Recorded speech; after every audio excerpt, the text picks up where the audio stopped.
EVM को लेकर अब क्या प्लान है आगे बंद कराने के लिए? ईवीएम को लेकर के हमारा सिंपल सा प्लान है, गली गली जाएंगे, लोगों को जागरूक करेंगे। जो हमारे संगठन के लोग हैं वो संगठन के लोग बड़े आंदोलन को जन्म देंगे, और जब आंदोलन होंगे, रणनीतियां फेल होंगी, कुछ पास होंगी, और हमारी जो आवाज है वो जनता तक जाएगी, और ये मुद्दा एक बड़े लेवल तक जाएगा, जिसके माध्यम से हम ईवीएम को खत्म कराने का काम करेंगे। कह रहे लीडर ही जब पनौती है, राहुल गांधी को बीजेपी कह रही है कि ये वही पनौती है, आप वहां नहीं देख रहे हैं, ईवीएम पे दोष मन रहे हैं। कितनी बार वो चुनाव हार चुके हैं, 2014 में हारे, 19 में हारे, राज्यों में हारे, लेकिन उस पर आप काम नहीं कर रहे हैं, गलतियों पे अपनी और ईवीएम पे दोष मन। इसको योद्धा कहते हैं जी।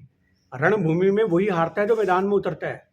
जीतने वाले तो एसी रूम में आज भी बैठे हैं। बार बार अपने हौसलों को मजबूत करके जमीन पे उतरना, ये एक सिर्फ और सिर्फ मजबूत सुदृढ़ आदमी ही कर सकता है। और राहुल गांधी के पास जो ताकत है ना अपने मजबूत इरादों की, वो देश में किसी नेता के पास नहीं है। और राहुल गांधी प्रधानमंत्री तो बाद में बनेंगे, और आज वो लोगों के दिलों में जन नेता बन चुके हैं। आप इस चीज को नहीं भूल सकते हो। पनौती जो टेक दिया था मोदी जी को, बैक फायर कर गया वो। ये आपको लगता है देश में पनौती तो वही है? आज तक कोई ऐसा काम बता दो देश हित में मोदी के राज में हुआ हो।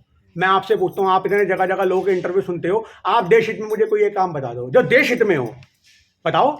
आपकी भी जबान नहीं खुलेगी, चुप हो गए आप लोग। राशन मिल रहा है देश में, मंदिर ये राशन मिलना देश हित का नहीं होता। ये तो भिकमंगा देश को बनाना होता है, जो देश के लिए कलंक है। कि अगर 80 करोड़ लोग जिस देश के अंदर आजादी के इतने सालों बाद भी 5 किलो गेहूं के लाइनों में लग रहे हैं, ये तो माथे पे कलंक है। क्या किया तुमने? आप क्या बात कर रहे हो? 5 किलो गेहूं के अंदर भी लोग एक टाइम की रोटी खाते हैं, एक टाइम पानी पीते हैं, आपके लिए भूखा नहीं सोता। आप क्या बात कर रहे हैं? क्या राम मंदिर देश हित में नहीं है? बिल्कुल हित में नहीं है, वो धर्म हित में है। धर्म देश में कैसे जोड़ दोगे आप? आज की डेट में यही तो, मेरी बात सुनो, आस्था से पेट नहीं भरता।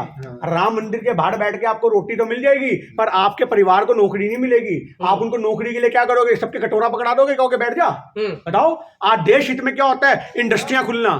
देश हित में क्या होता है कि जो आपके इंडस्ट्रीज हैं, लोगों के रोजगार है, वो सब कुछ मिलने चाहिए। पर आज देश हित में क्या हो रहा है? मंदिर मस्जिद की बात हो रही है, वो मस्जिद को ढा दो, उस मस्जिद को घेर दो। अभी मथुरा बाकी है, अभी काशी बाकी है, अभी फलाना बाकी है, अभी ढिमकाना बाकी है। अरे जो बाकी है उसको तो पूरा कर दो। लोगों की नौकरियां दो, रोजगार दो, धंधे दो, काम दो। बेटियों पे बलात्कार हो रहे हैं, उसके लिए एक कानून बनाओ। उसके लिए तुमसे कुछ नहीं होता। तुम्हारी पार्टी के लोग बलात्कार करते हैं, तुम उनको क्लीन चिट दे देते हो, उसके बाद राज्यसभा भेजते हो, कभी संसद बना के मुख्यमंत्री बनाने की बात करते हो। तो ये हमारे देश के अंदर सोचने की बात है कि जिस देश के अंदर हमारे देश को ही कमजोर किया जा रहा है, वहां राजनीतिक दल विषम मजबूत हो रही है। आगे तो बढ़ा रहे, 33% रिजर्वेशन दे रहे पार्लियामेंट में, और क्या चाहिए? ये आगे बढ़ गई महिलाएं उस दिन आगे बढ़ती जिस समय गुजरात के अंदर जो बहन बेटी का बलात्कार हुआ था, उसके आरोपियों को सजा मिलती। क्या नाम था वो मुस्लिम महिला का? 2002 की वाली बिल्किस बानू। जब महिलाएं मजबूत होती, आप क्या बात कर रहे हो? हाथरस की बेटी को आपने, मनीषा को देखा, क्या किया मनीषा वाल्मीकि के साथ? आधी रात को जला के फूंक दिया। उत्तराखंड की आपने लड़की नहीं देखी जिसको भाजपा वाले ही धंधे में उतारने की बात कर रहे थे? अरे जिस देश के अंदर बेटियों का शोषण किया जाएगा, वो राजनीति में तुम 33 दो या 66 दो, वो घर से नहीं निकलेंगी। उनको पता है भाजपा में जाने का मतलब है अपना शोषण करना।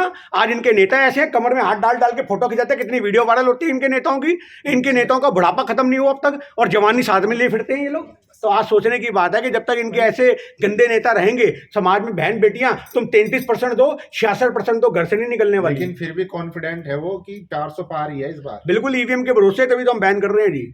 ईवीएम के भरोसे उनकी जबान है, हम बैन करवाएंगे ईवीएम को इस बार। और आज की डेट में आप याद रखना, हमारे द्वारा जो आंदोलन होंगे, हम बलिदान देने को भी तैयार हैं, क्योंकि देश को बचाने की लड़ाई है। 2024 का इलेक्शन अगर भाजपा जीत गई तो भारत के इतिहास में दोबारा चुनाव नहीं होंगे। काट के सबसे आगे लगा देना। कुछ लोग ये भी कह रहे हैं अगर ईवीएम से चुनाव होगा तो हम वोट नहीं डालेंगे। बिल्कुल नहीं डालेंगे। आज उनको डालना चाहिए, उनको भी हम जगाएंगे। बूथ तोड़ने की बात कर रहे थे। बिल्कुल जी, हम सर भी तोड़ देंगे अगर जो बंदे आज देश से घपला करेंगे। याद रखना भी, ये खेला ही है। कह रहे हैं कि विकास पे वोट हुआ, मोदी मैजिक था, मोदी के नाम पे वोट हुआ। बैंगन मोदी मैजिक है। मोदी तो आज देश के लिए कलंक बन चुका है। आप क्या बात कर रहे हो? आज देश के लोग अपना माथा पीटते हैं। आज देश के लोग किडनियां बेचने को तैयार है मोदी के नाम पे।